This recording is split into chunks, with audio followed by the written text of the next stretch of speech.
मोअज़्ज़ज़ नाज़रीन अस्सलामु अलैकुम। नाज़रीन, इस वीडियो में हम बात करेंगे क्लैश उस्मान के वॉल्यूम 119 के पार्ट 5 के बारे में। एपिसोड के आगाज में हम देखते हैं कि बाला खातून, मलून खातून और सिपाही सामान लेकर जंगल से आगे बढ़ रहे होते हैं। इसलिए हमें कुछ सिपाही वहाँ आते हैं, जबकि बेंदर सिपाहियों के साथ छुपकर उन्हें देख रहा होता है। सिपाहियों के करीब आने पर मलून खातून उनसे पूछती है, तुम कौन हो? जवाबन सिपाही पूछता है, क्या आप कायसे से हैं? इस पर बाला खातून कहती है, हम उस्मान साहब के कबीले से हैं। जल्दी में क्यों हो बताओ? तो सिपाही कहता है, मंगोल नौकर तुर्कमान कबाइल के बच्चों की तरबियत के लिए उन्हें लेकर जा रहे हैं। वो करीबी कबाइल के पास गए। ये सुनकर मलून खातून पूछती है, ये तुम क्या कह रहे हो? वो अब कहाँ हैं? जवाबन सिपाही कहता है, हमने उनके कारवान के पीछे सिपाही भेजे हैं। एक गिरोह नजदीकी कबाइल में गया है। वो बहुत ज्यादा है, हम खुद कुछ नहीं कर सकते, हमें मदद की जरूरत है। ये सुनकर बाला खातून अख्तैमूर से कहती है, अख्तैमूर सामान तुम लेकर जाओ, हम उनके पीछे जाएंगे। तो अख्तैमूर कहता है, सिपाहियों को आप साथ ले जाए, मैं यहाँ संभाल लूंगा। तो मलून खातून कहती है, अमानतें ज्यादा अहम है, हमें इन्हें कुछ हुए बगैर लोगों तक पहुंचाना है, हम अपना ख्याल रखेंगे। इसके साथ ही खातून एक जानिब चली जाती है और अख्तैमूर सिपाहियों के साथ अमानतें लेकर आगे बढ़ जाता है। उन्हें देखकर हुसैन बेंदर से पूछता है, अब हम क्या करें?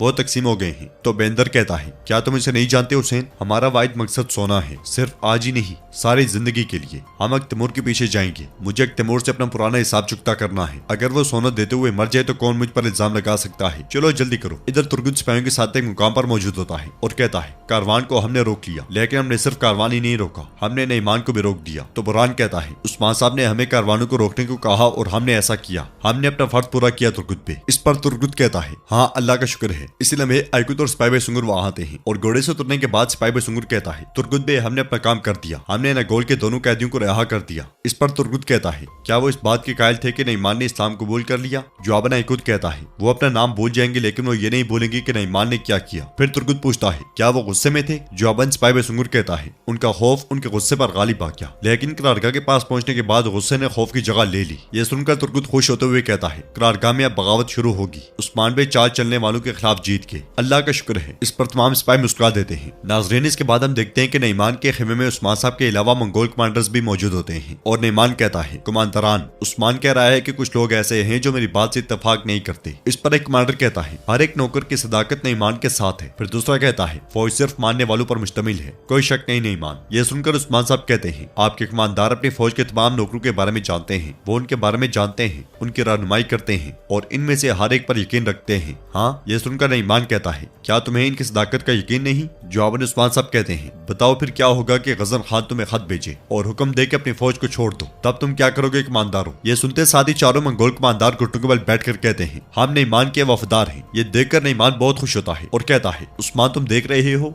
जवाबन उस्मान साहब कहते हैं, लेकिन मैं जो देख रहा हूँ वो ये कि सिर्फ क़यादत करने वाले ही सदाकत कर रहे हैं, लेकिन नौकरों का क्या? उनका क्या? एक कील एक नाल के लिए, एक नाल एक घोड़े के लिए, एक घोड़ा एक सिपाही के लिए और एक सिपाही काफी हो सकता है फौज को फतेह याब कराने के लिए और बगावत के लिए भी। मैं अब भी इस पर यकीन करता हूँ जो मैंने कहा, तुम्हारे फौज में बगावत के आसार उठ रहे हैं। ये सुनकर नईमान कहता है, अपना ख्याल बदलना आसान नहीं है। हाँ, जवाबन उस्मान साहब कहते हैं, तुम भी ऐसा ही कर रहे हो, जब तक कि तुम खुद ये ना देख लो तुम्हें यकीन नहीं आएगा। इसके साथ ही खेमे के बाहर से आवाजें आती हैं, बाहर निकलो नईमान, बाहर निकलो। यह सुनकर नईमान गुस्से से पागल हो जाता है, जबकि बाहर बगावत करने वाले मंगोलों का गिरोह मरकजी खेमे की जानिब बढ़ रहा होता है और नईमान के वफादार सिपाही उन्हें आगे बढ़ने से रोक रहे होते हैं। बागी सिपाही बुलंद आवाज से कहते हैं, तुम्हें जवाब देना पड़ेगा, तुम्हें जवाब देना पड़ेगा। इसके साथ ही नईमान मरकजी खेमे से बाहर आता है और आगे बढ़ता हुआ सिपाहियों के सामने जा खड़ा होता है। फिर कहता है, एक अच्छा कमांडर नौकरों की हर बात सुनता है, चंगेज के बाद से ऐसा ही हो रहा है। बताओ मुझे आपका क्या मसला है? बोलो, कुछ कहे बगैर मर गए तो ये तुम्हारा मसला है। इसके साथ ही एक बागी सिपाही आगे बढ़कर कहता है, हम यहाँ क्यों आए हैं नईमान? हमने आपकी पैरवी की क्योंकि गजन खान ने अपने मकसद को बुला दिया था, लेकिन आप नहीं बोले नईमान। इसके बाद एक और सिपाही आगे बढ़कर कहता है, तुम हमें बेवकूफ बना रहे हो नईमान। फिर तीसरा सिपाही आगे बढ़कर कहता है, क्या तुम हमारे दुश्मनों से मुख्तलिफ नहीं हो नईमान?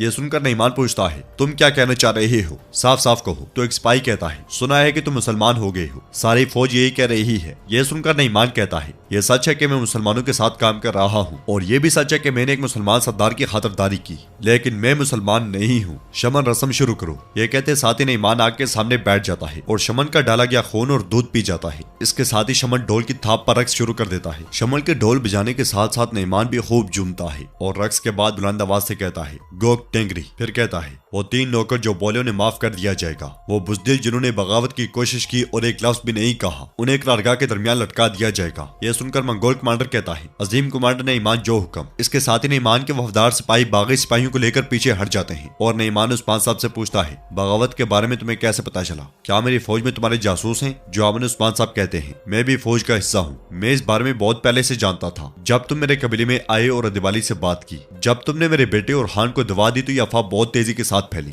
यह वाज़ेह था कि बगावत उभर कर सामने आएगी। मैंने तुम्हें खबरदार किया था। तो नईमान कहता है, एतमाद मुश्किल से कमाया जाता है लेकिन आसानी से खो दिया जाता है। खेमे में आओ। ये कहते साथ ही नईमान आगे बढ़ जाता है और उस्मान साहब भी उसके पीछे पीछे जाते हैं। नाज़रीन, इसके बाद हम देखते हैं कि मंगोल सिपाही तुर्क बच्चों को अगवा करके ले जा रहे होते हैं, मगर इसी लम्हे मलून खातून और बाला खातून सिपाहियों के साथ उन पर हमला कर देती है और तीनों को पहला जबरदस्त हमला करने के बाद वो सब तलवारें लेकर एकदम से मंगोलों पर चढ़ दौड़ते हैं। बाला खातून कहती है, उन कमीनों को मार डालो जिन्होंने हमारे बच्चों को नुकसान पहुंचाया। इसके साथ ही जंगल में एक तूफानी लड़ाई शुरू हो जाती है। इस लड़ाई में खातून बड़ी बहादुरी के साथ मंगोलों का मुकाबला करती हैं और मंगोल सिपाही बिल्कुल बेबस नजर आते हैं। कुछ देर की लड़ाई के बाद ही तमाम के तमाम मंगोल सिपाही मारे जाते हैं और खातून घोड़ागाड़ी के पास जाकर बच्चों से बहुत प्यार करती हैं। फिर बाला खातून बारी बारी सबको पानी पिलाती हैं। जाते जाते मलून खातून देखती हैं कि एक मंगोल सिपाही जिंदा है, तो वो एकदम से उसके पास जाकर उसे गले से दबोचते हुए पूछती हैं, बोलो बाकी बच्चे कहाँ हैं? मैंने कहा बोलो बोलो वरना मैं तुम्हारा सर काट दूंगी। सिपाही के ना बोलने पर आखिरकार वो उसका गला काट डालती हैं और कहती हैं, हमें जानने की जरूरत है कि बाकी बच्चे कहाँ हैं। तो खबर पहुंचाने वाला सिपाही कहता है, मैं बच्चों को तलाश करके आपको खबर दूंगा। ये सुनकर बाला खातून पूछती हैं, क्या तुम्हें अनलोक गार का पता है?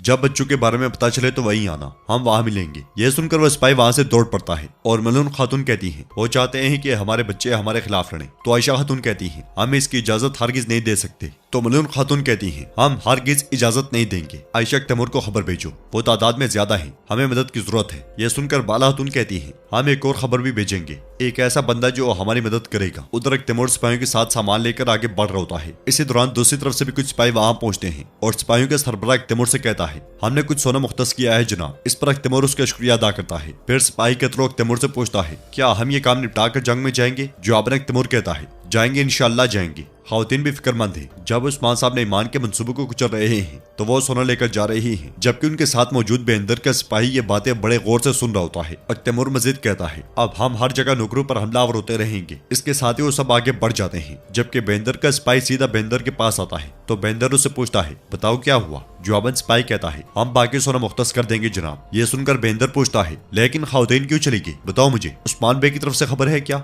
जवाबन सिपाही कहता है, खातून नौकरों के ताकुब में है और उन्होंने उस्मान के बारे में भी कुछ कहा है। उस्मान साहब ने कमांडर ने ईमान के सामने घुटने टेक दिए हैं। यह सुनकर बेंदर गुस्से से कहता है, ये बात तुमने पहले क्यों नहीं बताई? इसके साथ ही उसे सोने की एक पोटली देते हुए कहता है, तुमने मुझे सोने से ज्यादा कीमती चीज दी है। फिर हुसैन से कहता है, हम अब वापस जाएंगे। यह सुनकर हुसैन कहता है, जनाब सोना? तो बेंदर कहता है, हमें सोने से कीमती चीज मिल चुकी है, चलो। इसके साथ ही वो दोनों आगे बढ़ जाते हैं। तो नाज़रीन, ये था बोलम का पार्ट 5। उम्मीद है कि आपको काफी ज्यादा पसंद आया होगा। अगर आपको वीडियो पसंद आई है तो प्लीज वीडियो को लाइक लाजमी करें। चैनल को सब्सक्राइब नहीं किया तो सब्सक्राइब करके बेल आइकॉन पर लाजमी से क्लिक कर दें, ताकि नेक्स्ट आने वाली वीडियोस का नोटिफिकेशन आपको सबसे पहले मिल सके। इंशाल्लाह मिलते हैं नेक्स्ट वीडियो में। तब तक के लिए रखें अपना और अपनों का बहुत ज्यादा ख्याल। अल्लाह निगहबान।